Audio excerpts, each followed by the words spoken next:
कितना कुछ कहना।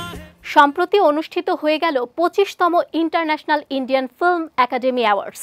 এর পুরস্কার বিতরণী অনুষ্ঠানকে ঘিরে যেন তারাদের হাট বসেছিল। জনপ্রিয় সব তারকাদের মিলন মেলায় পরিণত হয় পুরো অনুষ্ঠানস্থল।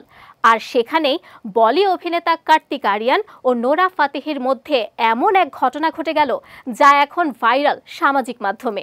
কিন্তু কি এমন হলো এই দুই তারকার মাঝে? পুরস্কার বিতরণী অনুষ্ঠানের সময় কার্তিক আরিয়ানের একাধিক সম্পর্কের জল্পনার প্রসঙ্গ টেনে আনেন নোরা ফাতেহি, সঙ্গে খোঁচাও দেন। তাদের দুজনের খুনসুটির এক পর্যায়ে কার্তিক বলেন, নোরা কারো সঙ্গেই লন্ডন যাবেন না, তার trip sponsored.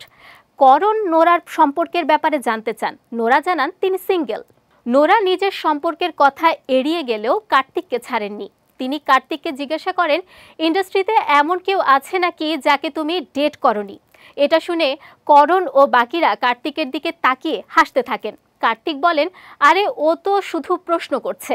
Film academy awards অনুষ্ঠান চলাকালে প্রেম নিয়ে কার্তিক আরিয়ান ও নোরা ফাতেহির এমন খুনসুটি নেট দুনিয়ায় এখন আলোচনায়। নেটিজেনরা বিষয়টি নিয়ে নানা মন্তব্য করে চলেছেন।